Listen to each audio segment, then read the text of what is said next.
Hi, good evening.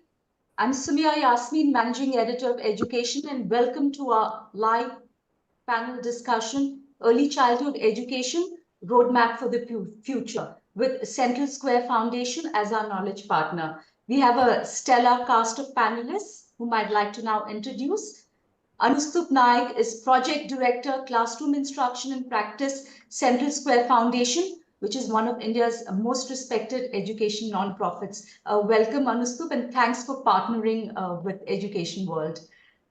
Sunisha Ahuja is Education Specialist, Foundational Learning at UNICEF India. Dr. Swati Popat Vats is Founder President of the Early Childhood Association of India, which has a membership of over 40,000 preschools. She's also President of Podar Education Network. Sunisha and Dr. Vats, welcome.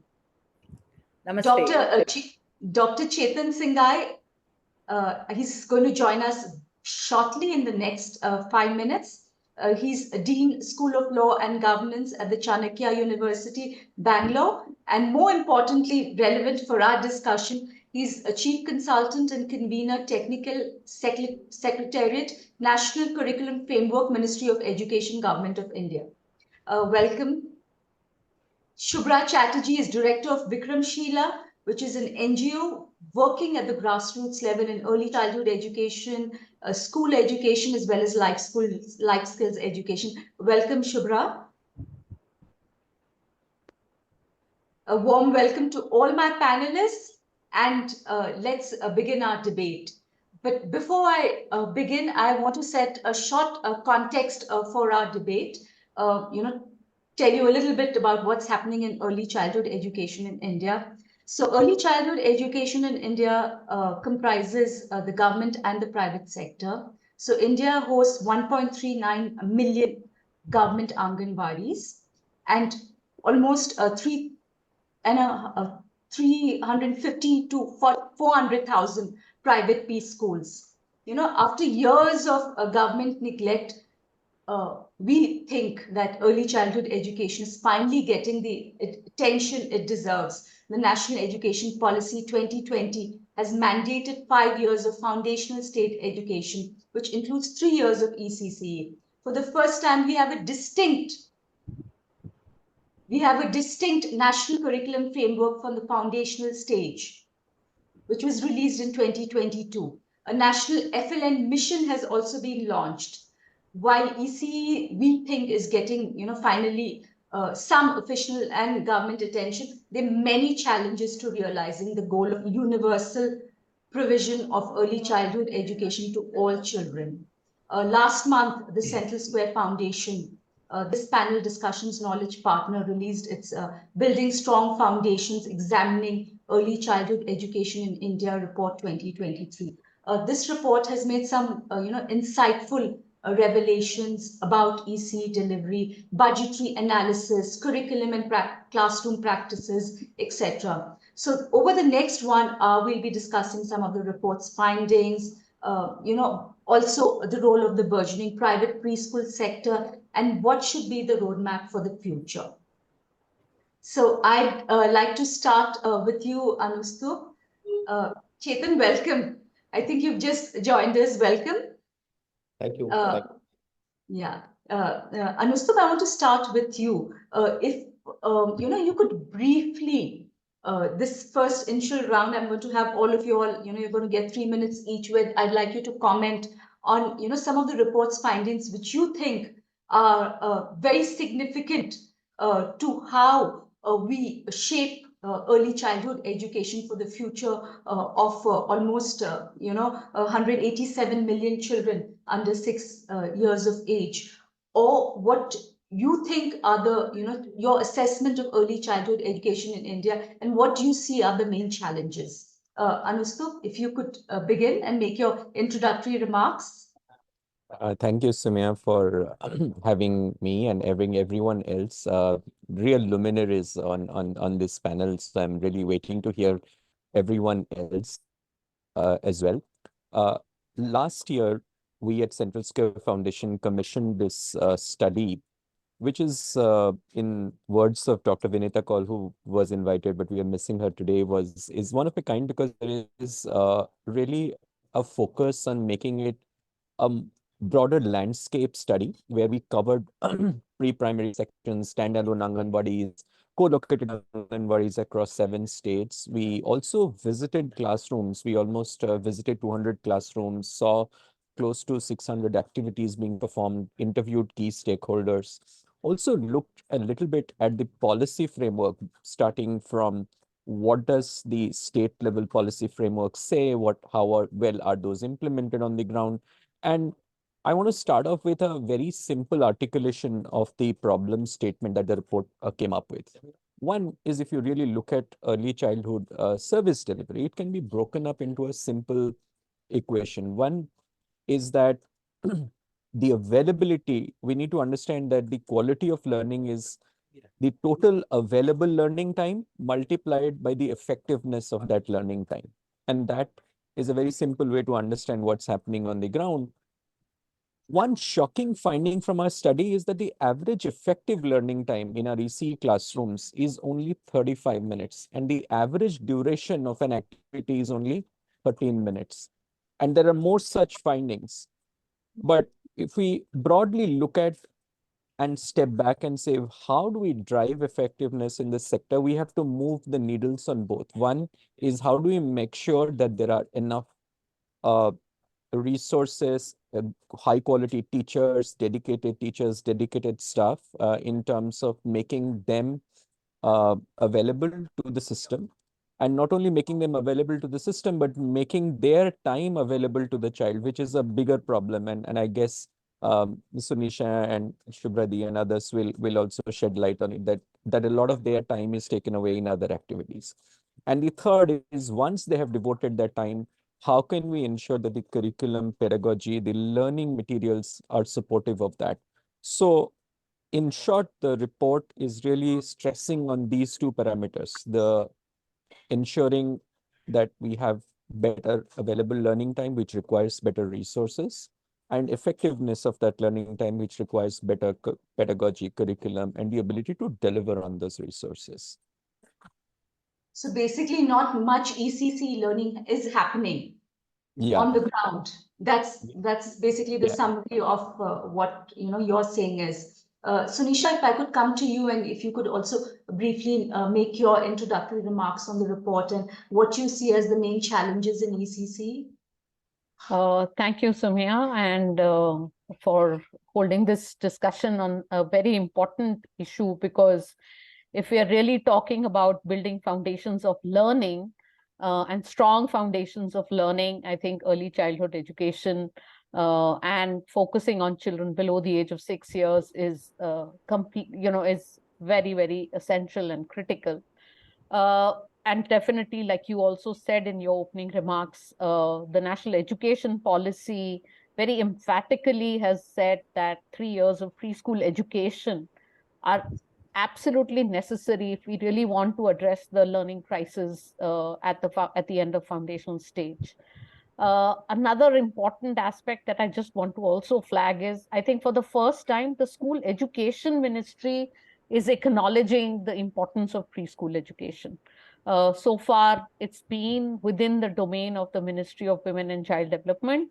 And like you said, 1.39 lakh Anganwadi centers providing preschool education, which is one of the 6 services that the Anganwadi worker has to provide, which therefore makes it very challenging in terms of her own planning for the day, as to how does she balance out all the priorities services that she needs to deliver, including from nutrition to health to educating mothers, working with adolescent girls, and providing preschool education.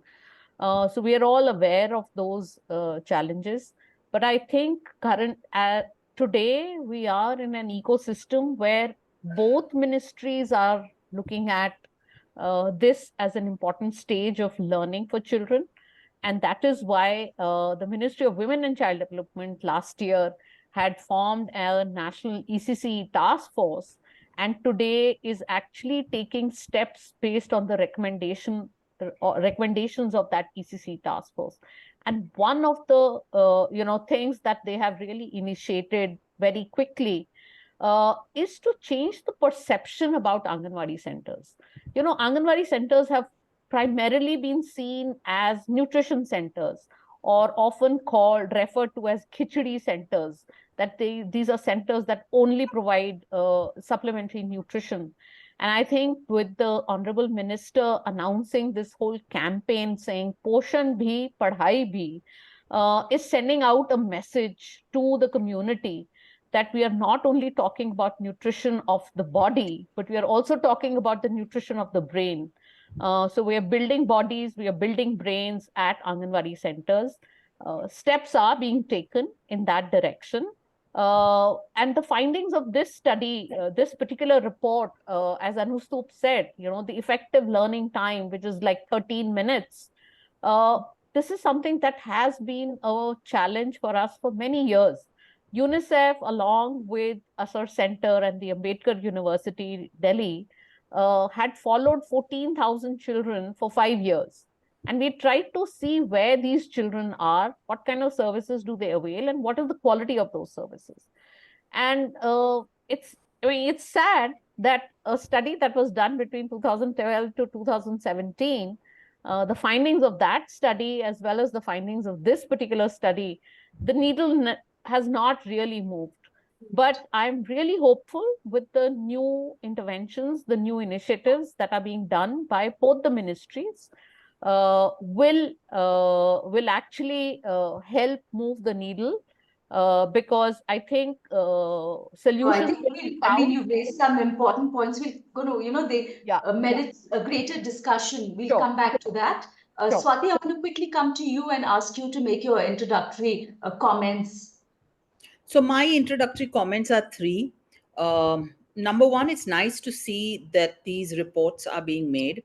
My point is the government having a look at these reports, and are they working on with these reports? Because Asar has been releasing these reports for quite some time, but I doubt whether any important ministry is shaping their decisions based on these reports. And that's where we need to focus our attention on now.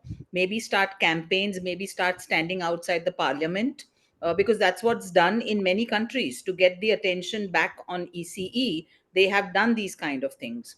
Number two, it all boils down, if you read this report, to teacher education.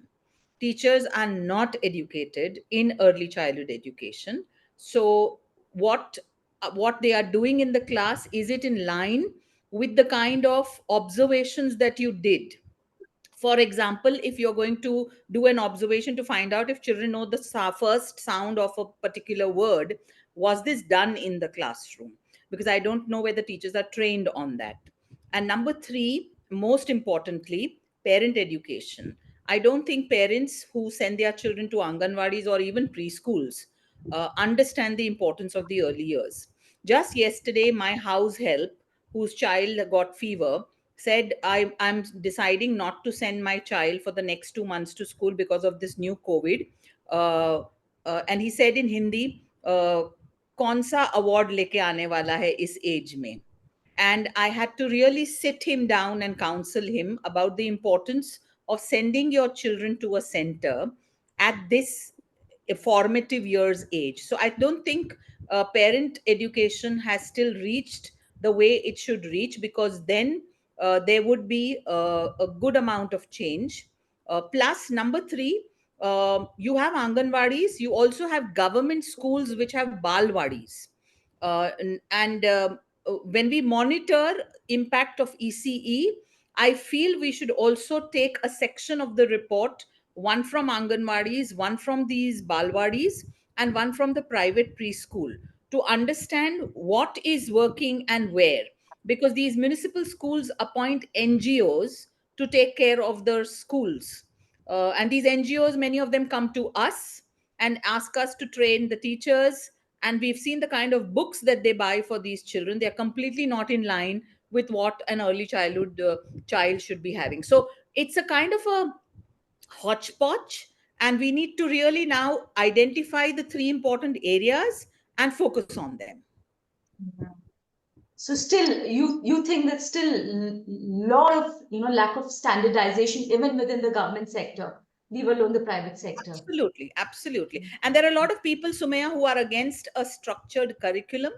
But I feel, and in my experience of having 490 preschools pan India in places like Ambigojai, etc., which people have not even heard, which means they are right in the interiors. Just training a teacher is not going to help till she doesn't have that experience with early childhood education. So when we've given her a structured curriculum and that becomes her backbone, after a few years we've noticed we can phase out that curriculum and she's able to do things on her own.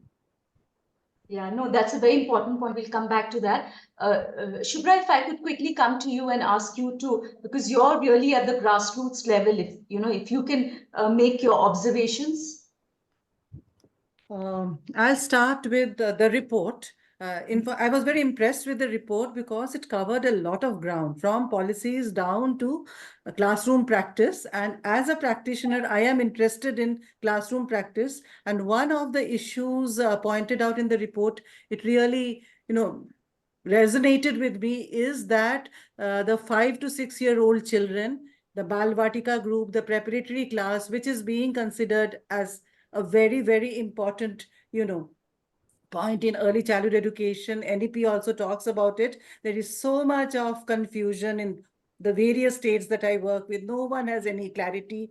And the report, I like the language of the report. It mentions that 5 to 6 year old children are bearing the brunt of these ambiguities and ambivalences. And Swati ji mentioned about the non-standardization of entry age at ECE. I would say about in class 1 also, 21 states still have their entry age at class 5, and actually 4.5-year-old children. I have seen 4-year-old children sitting in class 2.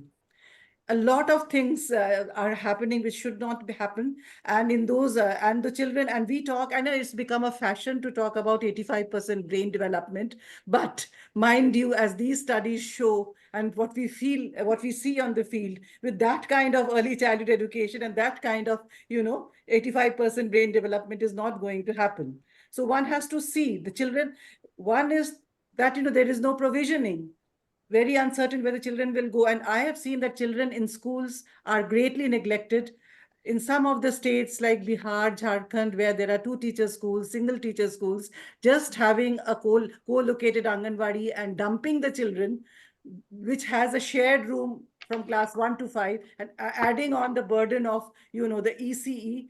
I don't think that kind of early childhood education is going to work. So I'm very happy that the report has brought it out. It is a problem that needs very immediate, addressing. The second is the report talks about curriculum, and being a practitioner, what I felt was, in spite of having a good curriculum, they could see only 35 minutes of actual effective teaching. Now, there are so many gaps, and they have very nicely brought them out, and we need to work on each of these, look deeper into each of these issues and see what can be done. Just having a good curriculum makes us feel very happy, but that will not do. There are so many other factors. Sunisha mentioned the Anganwadi is right now the largest system with this nearly 14 lakh Anganwadis. And if the Anganwadi worker is so burdened, the report mentions about the World Bank study in 6 states, which clearly, brought out that, she has more, if you list out the work and they list out the available time she has in her hand in a day, it's more. So what she does is she just does things that she has to report on. And ECE is never the priority. One of them. That is why, we see things that are happening. Chetan, I want to come to you and ask you to, speak from the perspective of a policy maker. How do you see, all the comments which have been made now, and how do you see, the challenges of the ECE sector in India, especially since NEP 2020 has given, it finally pride of place in saying that this is a very important phase.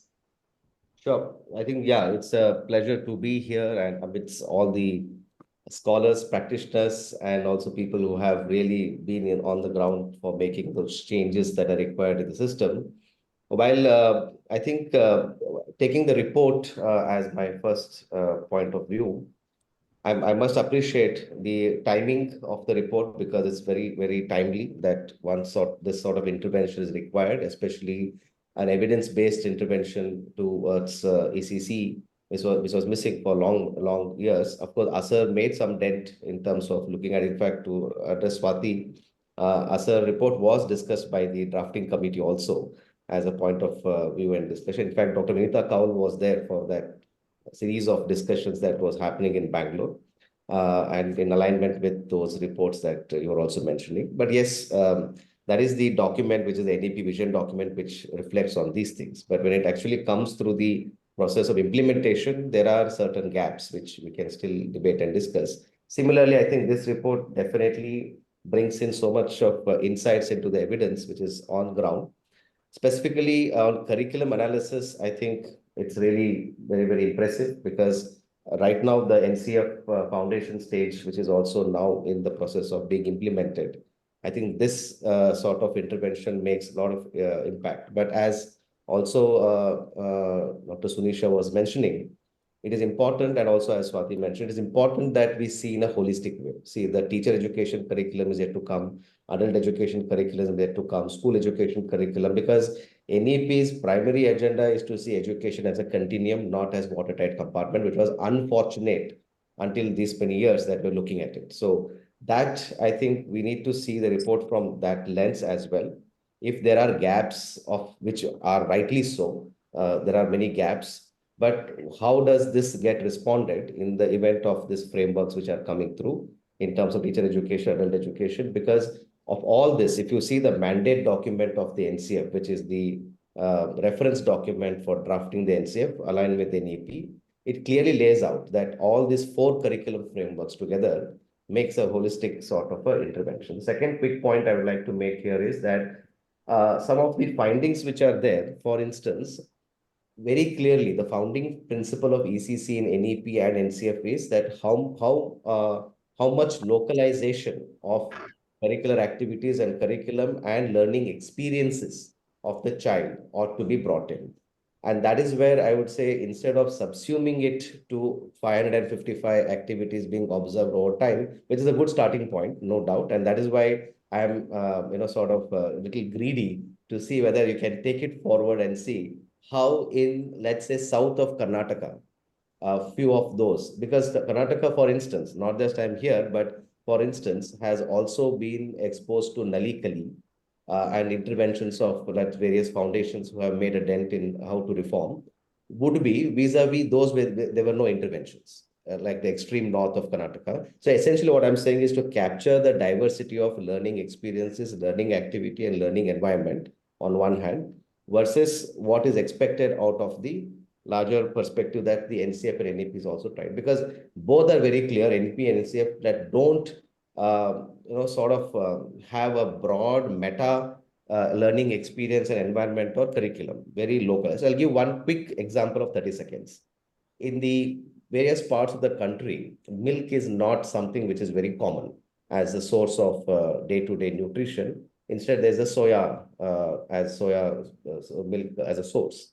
Similarly, Ramu is not a very popular name everywhere. It might be in terms of movies, but how do we localize those names so that they can connect, the child can connect? How we use more like bamboo and soya for a local context as part of their learning activity and learning experience and learning environment is very, very important. And that is where the connect can be much more efficient. Last point, Sumaya, if you have me 35, 40 seconds. The challenges in early childhood care education as observed by report, I think the utilization of funds remains low is a very, very important finding.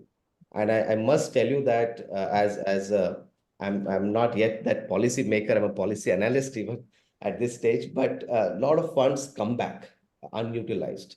I think, and it's not just, it is not less, it is already there, but it comes back unutilized. And that you see, January to February becomes a season for organizing many activities, many events, because they want to utilize those funds. Otherwise, because we have not yet developed a metric which can put them on a burner for lack of efficiency, the schools, etc. I'm seeing the other side of the picture. I'm not saying all states and all schools have this, but majority of them are sending back the money unused, or they proportionate that money to somewhere else. And that is something that we may also want to stress upon. And there you have to hold them accountable. It's a very good finding. I must congratulate Central Square Foundation for those things, except my little thoughts that I was saying. Holistically, let's look at this, how this will be an impact on teacher education and how adult education, as Swati rightly mentioned, because now adult education is not about the 3 R's. It is about life skill, critical thinking, and all those soft skills components. The new, what is that new India literacy program, NILP, which the NCERT is now working on. So that is much more deeper than the earlier 3 R's. I think we have to see. So hence my only optimistic point, as always, Sumaya will be critical about me when I make optimistic statements like this. So is that I think we have started the momentum, but it will take some more time to see how this whole process will fall in place. But it's in the right earnest, things have started. And we and We're 75 years late, Chetan. I think so.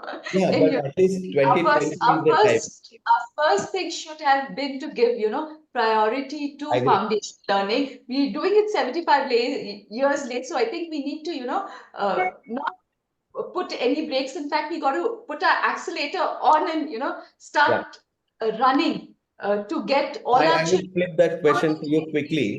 That would Central Square Foundation look at this report if NCF and NEP was not there? Yeah, Right? So perhaps the that's a momentum is built, right? So I'm just saying, and that is the time that we all have to come together and make yeah. that collective effort, which I'm thankful to. Am I right, Anustup? I'm not saying that you would not have thought, but there's a push, basically. Yes. Sure, Yeah. sure, sure. So there is a push.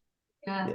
No, Yeah. thanks, Chetan. I think you put a lot of things, in the broader national perspective of where, things should fit in and what we need to do. Anustab, I want to come to you and ask you, to elaborate on that larger point of which you said that the time for actual EC learning is so short. So what do we need to do about it? I know you'll have made some recommendations, but if you could, if you could Yeah. tell us that, how what needs to be done, how we need to do it, whether it's at the policy level or it's the ground level, or whether states need to take responsibility.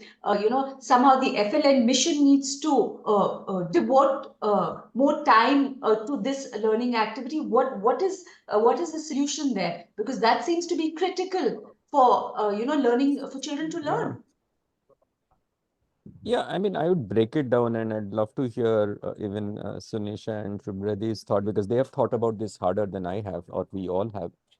I think the first order of business is that we need more teachers who are trained and available. That is a binding constraint, which is very different from FLN. Actually, although there are multi-grade, multi-level classrooms, I'm just coming back from one in Madhya Pradesh. But in ECC, the problem of teacher availability is far more significant. We just don't have enough trained people, while there is an expectation that we will offer this continuum of education without real human resources, and that requires financial capital, that requires political will. And I'm very happy to say that I must give credit to governments like Uttar Pradesh and others who are making a step in the right direction. Uttar Pradesh is now going to hire uh, a cadre of early childhood educators, and other states are following, but we need that needle to move faster. So that's point number one. Point number two is what I think Swati ji also pointed out, that once the teachers reach the classroom, we have to equip them with the right tools. Now, let me give you some snippets from what we observed, that while standardization of curriculum is a need, even the so-called standardized curriculum available in the hands of the teacher are not very easy to use. This usability problem is a very big problem.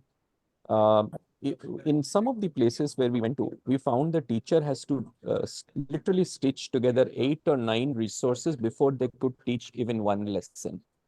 And that's a very heavy cognitive load for someone who, if you remember, Sunisha was talking about the number of activities that the teacher has to do. So whatever we give has to be simplified, standardized, and also backed up with the right training. If you look at the training quality and quantity, that is absolutely inadequate, for early childhood, that there's very little training support available to Anganwadi workers. So that's kind of one piece. And the other piece that gets repeated quite often is the many jobs that the Anganwadi worker has to do.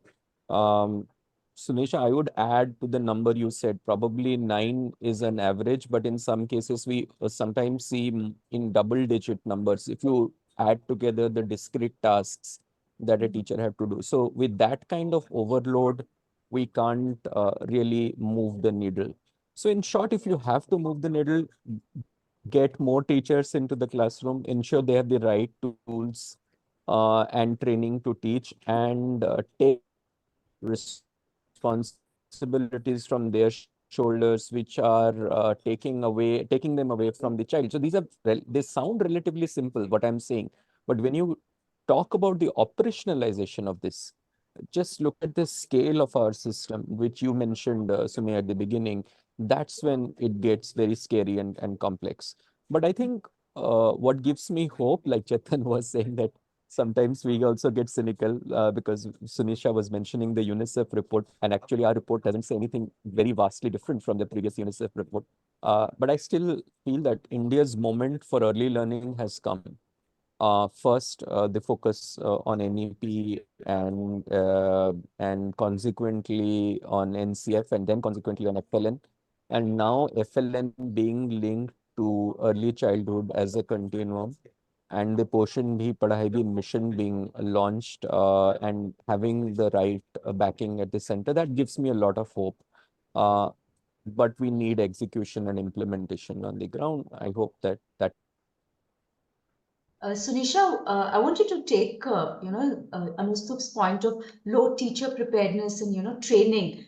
Of course, with your UNICEF background, a lot of other countries, even, developing countries have been able to, address these challenges of, ECA, and they have been able to, do it.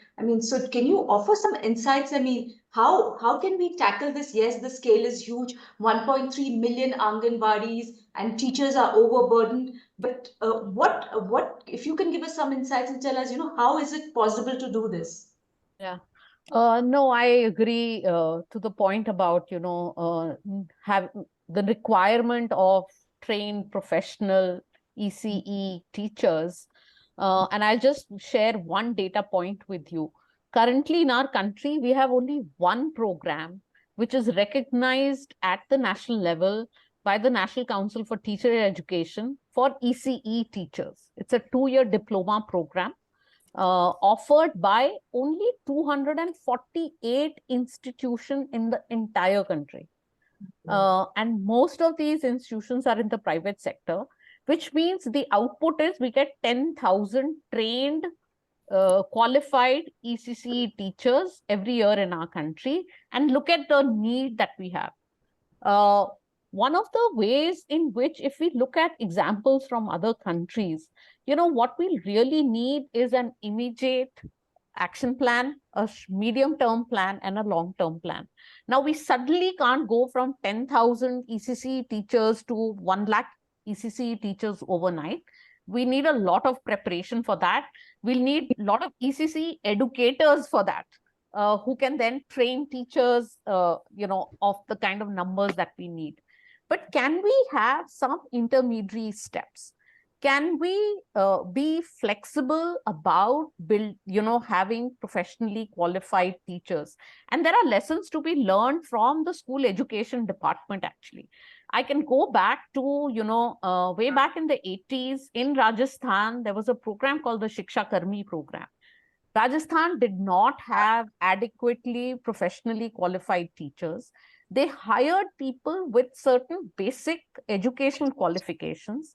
These people were recruited as teachers in local government schools, local schools in far off locations. And these teachers went through a 2-year on the job capacity building to become full-fledged teachers.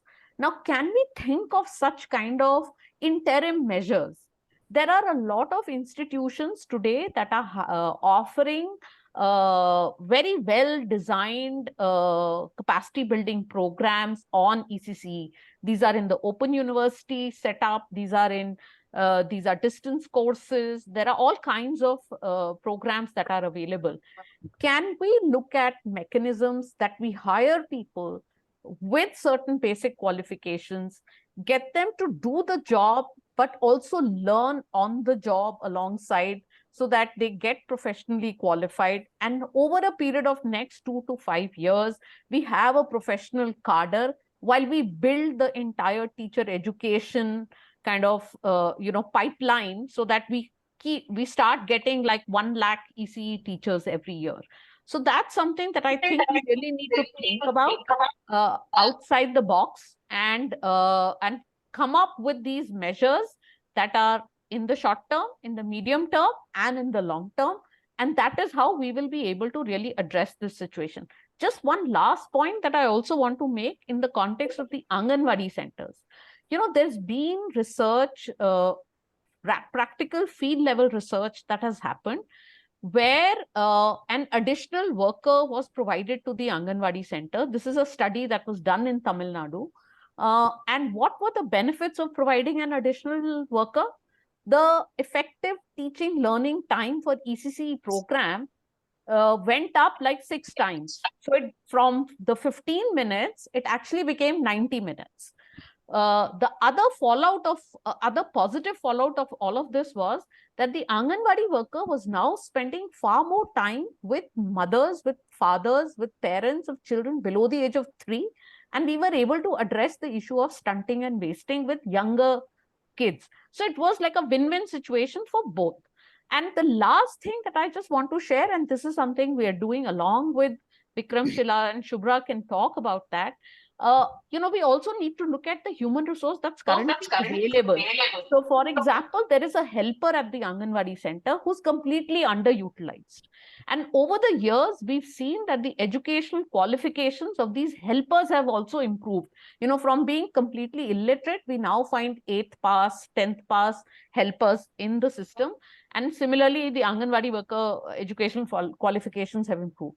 One of the pilots that we are currently doing in UP is actually building capacity of the helper to take on some additional responsibility, so that it frees up the Anganwadi workers' time to then work with children 5 to 6 year old, as Shubhra pointed out, who are facing really the brunt of not being ready for school.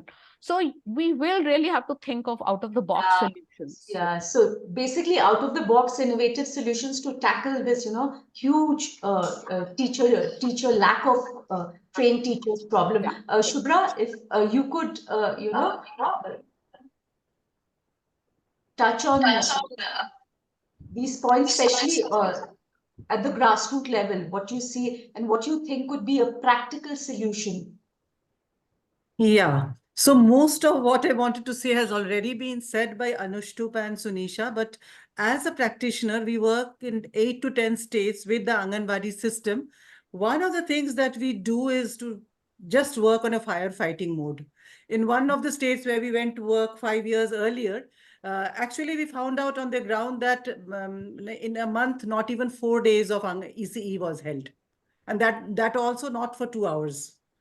So we had to start from there. And in the same state, things have turned. I'm not saying in all the centers, but wherever we have intervened, we have supported the teachers, trained the cadre. They are now running it for 22 days in a month, and they are teaching for 4 hours every day. And she is doing it in spite of all her other burdens. They have not been lessened so far.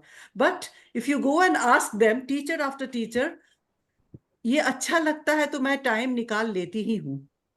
I like it. She is enjoying that new positions she has got, the new respect she has got from the community as a teacher. And believe me, this has happened in state after state, whether in tribal communities, in Hazaribagh or Palghar, everywhere we go, first thing we do is to create this demonstration, because this deficit जो एक thinking पर चलता है, about the Anganwadis, they are not educated. We want to show that whatever is there, actually they are very good trained childcare professionals. And ECE, I think, is safe being embedded because they have a holistic view of child development. So just training them, upskilling them. And as Sunisha said, we also found out in Rajasthan, I was there recently. So we were trying to think of differentiated training modules. There were like 4,000 illiterate. Now we have to think, Anganwadi workers, we have to think of them separately, what to do. We have to have an additional trained, educated teacher there. But for those who are class 12, graduates, postgraduates, we can really build them up as a cadre.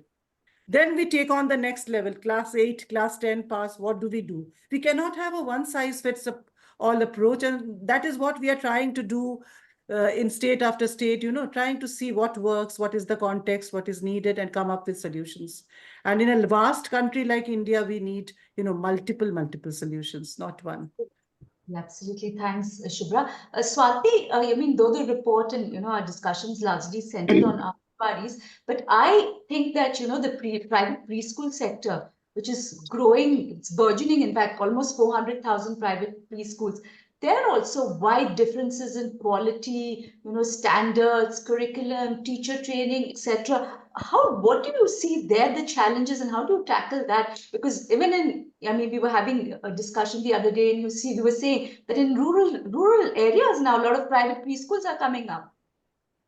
And parents are sending their children there. They're taking the money out and they're sending there. So what's happening there, and what do you see the challenges over there? So before I comment on this, I am controversy's child, so I would like to make a comment, and I mean no harm or bad blood or rudeness towards anyone on the panel. But I think what we are doing is when it comes to teacher education in this country for ECE, we are all blindfolded in a dark room trying to hit the nail on the head. For example, if you will see, whether it's UNICEF or any other NGO, are we all following a common teacher training curriculum in all states, or are we doing what we want in different states? The first thing that the government, after a teacher education policy comes into place, is to formulate a teacher training program with modules. And that should be an approved module, which is then implemented by any agency that is trying to train teachers in Anganwadis across states in this country. Because otherwise what will happen is we are not having that quality consistency across. I say this because ECA works with a lot of NGOs who are working with a lot of balwadis, and each one is trying to do what they think is the best thing for teacher training. So I think this is also something that policymakers need to focus on, which is done in most countries. Another thing I would like to bring everybody's attention to, that there is a report which happens, I don't know whether it happens every year, but there is an international report which is called nations excelling in ECE, and it's basically taken out by the Economic Intelligence Unit, and it looks at the 45 countries under the OECD. And I want you to read out some interesting facts which they came out with, and that's, I think, how we need to compare our states. One of the things it said in the report, that in spite of having a lower per capita GDP, Greece outperforms both Australia and Singapore thanks to its significant efforts over the past decade to bolster educational requirements of preschool teachers. So they are studying what different countries have done. So in spite of Australia having a better GDP, Greece is doing much better when it comes to teacher training. I think we need a state-wise. There's another one which says Chile outranks both Canada and US, thanks to significant efforts to ensure relatively high levels of affordable preschool provisions. And I come to your private preschool question now, that yes, a lot of parents in the rural areas, like we are present in Nandurbar, we are present in Ambegojai. Our aim in Maharashtra is that should be quality preschool for every child, irrespective of which strata of society the child comes from. And we have noticed that more parents want to put their children in a private preschool compared to a balwadi or an anganwadi, thinking that the private preschool has a better quality. Now, an Indian parent is very aspirational and wants to give their child the best, whether I can afford it or not. Now, I'm not saying all private preschools may be good, they may not be good, because most of these private preschools attract parents by having fancy toys and fancy furniture. They also are not investing in proper teacher training. Because when we ask, ECA does these quality audits of preschools, when we ask these private preschools to get themselves audited, even a fee of 5,000 rupees is something that they are not willing to spend. So then we give them free audits because we want to get into these schools to understand what exactly they are doing. And they are also grappling with the same problem. They have parents who put pressure on them. How many worksheets will you give? How many books will you have? So to attract the admissions, they are giving in to incorrect practices. So unless and until we address parent education, teacher education, you are not going to have quality, whether it's an Anganwadi, a Balwadi, or a private preschool. Thanks, Swati. I'm Because going we to come need to to some of rank. the points. I think we need to rank the states. We know we did this drive when we ranked the cleanliness of different states and different cities. I think why not start ranking these cities and states on how they conduct their early childhood programs, be it Anganwadis, Balwadis, or Yeah. private preschools. Anu, so good point. I think we can together rank. Absolutely. We should And do Can something I, like that. yes, can I, Rank can states' I, performance on early childhood education. can I offer in the Chetan, spirit of debate a counterpoint? I think the ranking prima facie seems good, that there is no marker for quality. But the problem with rankings is that it also creates perverse incentives to, without a transparent, measurable framework, it creates perverse incentives for either states or others to over-report data or to create situations which are not necessarily indicative of quality. But I agree with the point that we need some strong quality metrics and as a benchmark. That I agree with. I'm unsure whether ranking will do the job. Chetan, I want to ask you a very important question, which I found important. Even we've been talking about it, and even the CSF report talks about it, is, the overlapping of roles between the Ministry of Education and Ministry of Women and Child Development, and how that's adversely impacting the effective delivery of early childhood education. A lot of programs. I was actually hoping, I did mention to you also this in our earlier conversation, we were hoping that NEP 2020 for once would demarcate the roles very clearly and put perhaps early childhood education in either the domain of one ministry or the other. So I want you to, of course you can comment on things which we've discussed, but this is a specific question I'd like you to answer. Yeah. In the interest of the time, I'll go to the specific because I do have a lot of insights that I gathered from other panelists' point of view and also few responses. Maybe if I have time, I'll come to that. Specifically on teacher training, what Dr. Sunisha mentioned. I think there is a sort of an evolution coming through, but I'll come to that later. See, the draft NEP, which is the source document, on page 51 of the 484-page document, clearly. Now talking about Dr. Kasturi Rangan draft NEP. Yes. That was the basis on which the extended version, which is the executive summary of the draft, rightly, that is how it should be, and that is how it was considered, very clearly lays out this differentiation. Because see, when it came to the discussion, for the first time, at least in my little knowledge, and also as told by senior bureaucrats, 11 ministries came together to talk about education. They all engage with education, but for the first time, they came together in a meeting like tribal affairs, whether it is skill development, women and child, and many minority affairs. So there are some 11 to 12 ministries who are actually engaging in education implicitly or explicitly and directly or indirectly, but they're never talking to each other, right? So for the first time, we saw when they came together. And simple fact is, if you see the budget allocation of each ministry and department to education and put together as what is the total allocation of education, we are not far from that magic number. But anyways, I'll not get into that because NEP didn't want to use the GDP reference. It was wanting to use the public expenditure as a share of percentage.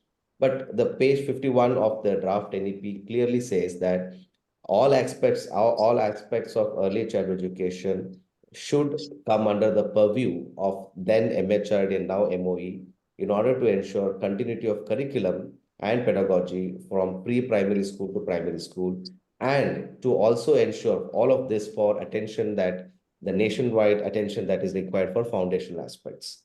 But what happens is the Anganwadis become a challenge because from many years they have been under the Ministry of Women and Child Welfare because portion was the focus then. And then when we are looking at education and learning as a focus, this transition is not so easy because, as you know, each ministry would have their own fort to live by, and also is it not easy to break through. But one good breakthrough that we are seeing now is the Ministry of Women and Child Welfare has started training programs for Anganwadis. And that is happening in consonance with NCRT and NCTE, as that's why I was saying, Ms. Subisha. With NCRT becoming a deemed university, it is much more impactful and much more easier for them to engage and come out of those clutters of bureaucratic system and engage proactively in not only recognizing those institutions, monitoring those institutions, and ensuring quality among those institutions who are engaging in teacher training among the early childhood education where teachers were engaging. But it also enables this shift from the ministry, because university will be an autonomous entity and these two ministries will be working. This is a structural shift. But end of the day, it all matters how attitudinal shift also takes place, which is also very important because no policy is successful without attitudinal shift. And I think that's a time when we need to now reflect of entities like UNICEF and many others and Central Square Foundation. And Swati's always enthusiastic and proactive engagement that she has on the ground to make that impact and see how they can harness this. So to address your question in summary, this was thought through, this was highlighted, very clearly listed in the document that education should be exclusive of ministry. ICDS and many other programs were challenging to take out completely because nutrition and education went together. And that was very difficult. And that was erstwhile sort of baggage we are going to take forward. But now NCRT has with a critical role now to play to break this silos. Yeah, that's how I am seeing. Can I just come in, Sumaya, and share something, and maybe Chetan can then give his views on this. And I'm talking on the basis of a paper that has been written by some law experts, where they've actually looked at all the policy mechanisms that are now talking about ECCE, early childhood care and education. Given the fact that NEP, and as Chetan said, very clearly says that the curriculum designing responsibility is very much with MOE. The implementation can be through various platforms, including Anganwadi centers. I'm not referencing a particular paper that I've read, which has come out of some law institute, which has further gone down and looked at, what in government is called rules of business. Every ministry has its rules of business. And if you look at the rules of business of MWCD and the rules of business of MOE, the rules of business of MWCD very clearly state that this is the lead ministry for ECCE.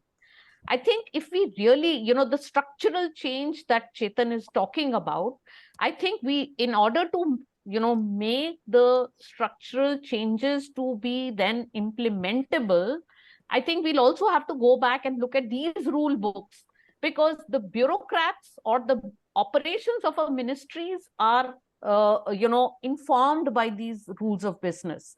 So I would also, people who are sitting at that table, who are talking about policy, who are actually looking at what are those structural reforms we need, I would urge that please look at this element as well, because yes, MWCD can very much implement things if the the curriculum guidance comes from school education, And I'll also use another example analogy here. See, the health ministry was wanting to really focus on improving health of children 0 to 3 age group. Okay. And therefore, they brought in the funding for an ASHA worker. That ASHA worker today works very closely with the Anganwadi worker, and they together focus on children below the age of 3 and pregnant mothers. Now, if education thinks ECC is so important, and Anganwadi centers is one of our largest platforms for providing ECC, I think in the same spirit, then school education needs to bring in that additional funding to strengthen Anganwadi centers also. So I think these are some of those conversations that need to happen between the two ministries, and facilitated by other, people who are looking at a much larger picture. One quick input here. So it's a good point. In fact, why not we think of an idea like how the Minister of Science Technology has DBT, CPR, etc., and they all work, and CSIR. They all come under multiple ministries. In fact, that was what was also discussed, because Dr. Rangan himself coming from that domain. It was discussed that why can't we have one autonomous body who would work amidst these 3 or 4 ministries and see how they can intervene. So largely it was initially thought through that NEPA can do that as a think tank. But as we all know, it was focusing more on higher education, which became more on. But I think now NCERT is gradually bringing that sort of thinking. But yes, it will take some time. It cannot be. But yeah, the idea was that it did come in as a point of discussion, that how to strengthen this multiple ministries. And as you rightly said, ASHA worker, Anganwadi worker, and ECC teacher are used interchangeably in practice. And they are doing those roles also interchangeably in their practice. And that is where, as Madam mentioned, Shubhra Madam, that on ground, the motivation is lacking. On ground, the issues of incentivizing is lacking, and the prioritization is lacking in terms of focus on ECC, because they tend to focus on this. Yes. Oh, sorry. I thought I'll make that point. I think, in this discussion, what really has come out is also about what you give priority to.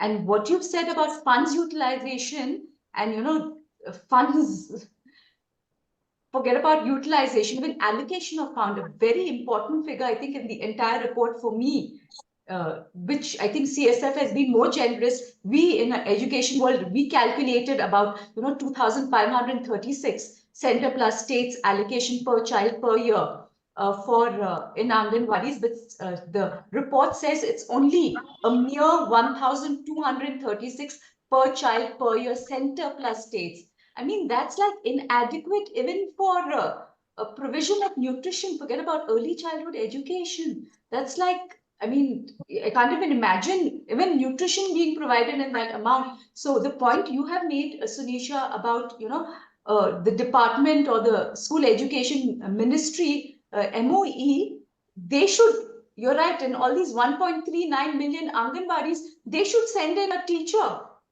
Only, the job is only early childhood education. That's it.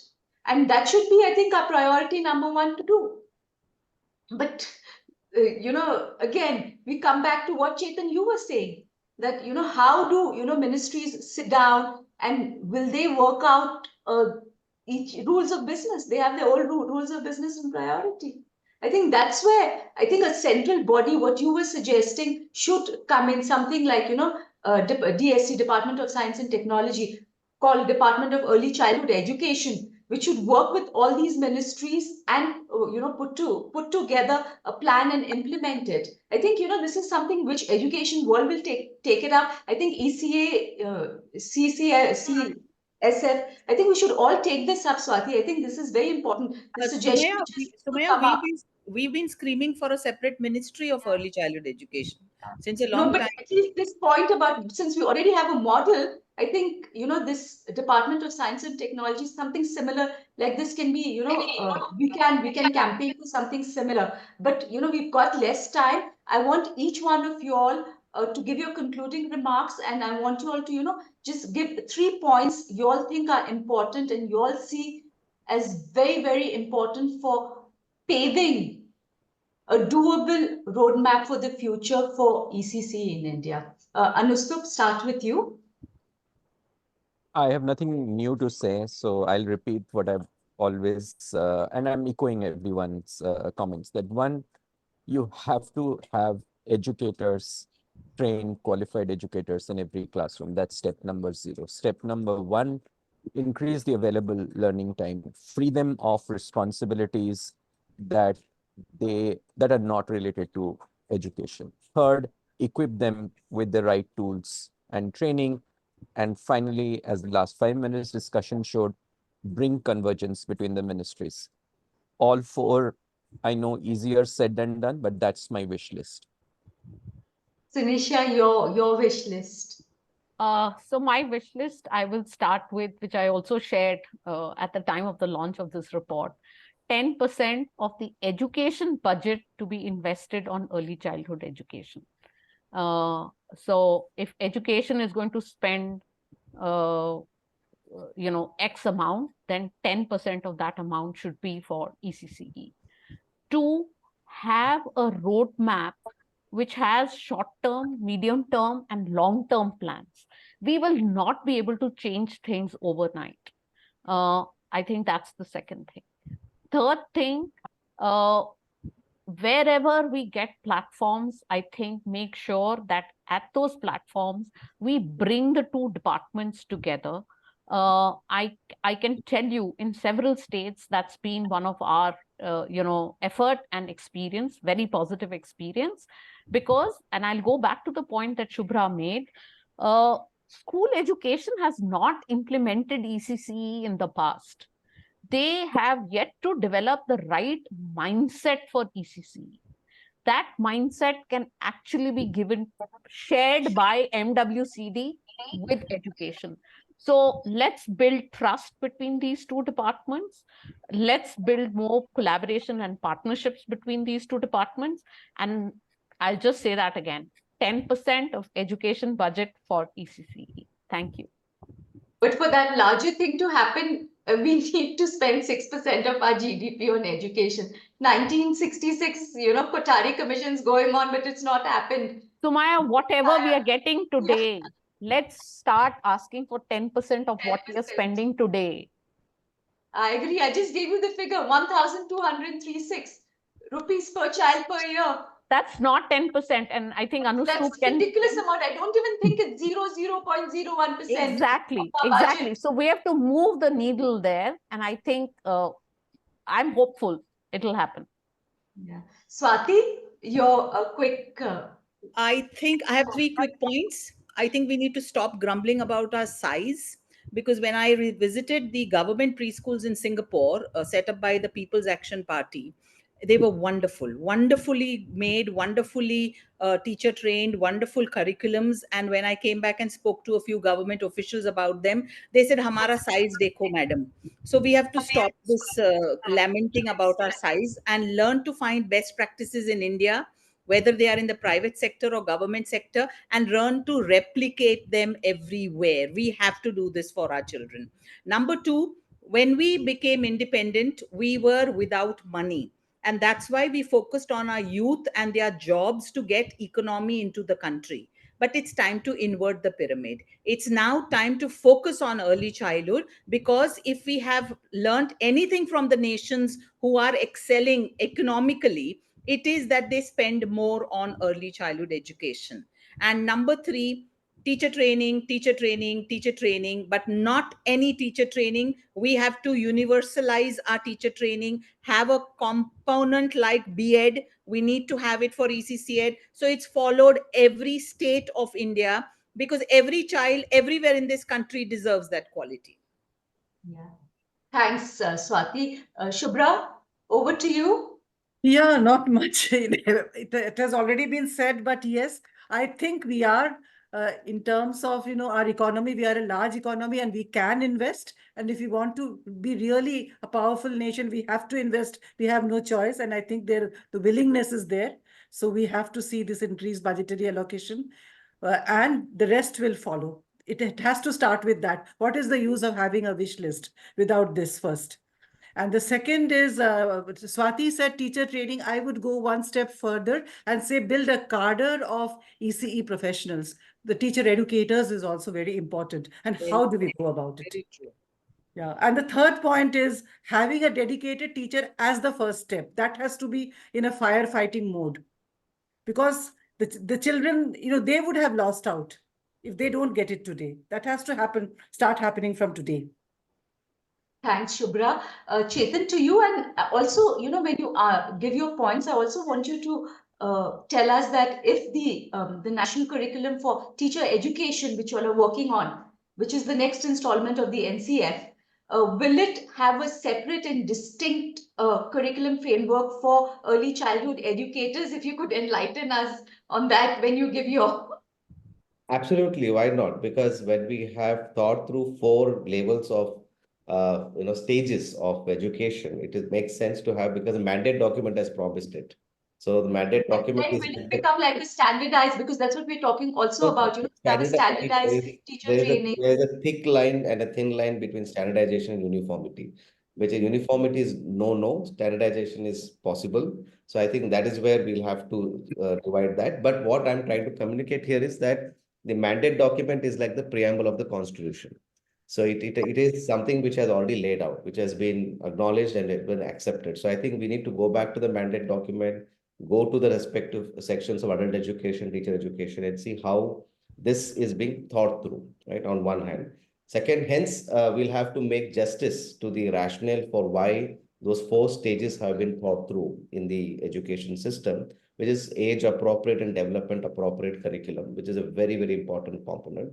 And second, quick point is we need to have, as Shubhra madam mentioned, something like Shiksha Veers, right? So there must be a cadre of people who would be only doing specifically ECC, otherwise it's not going to happen.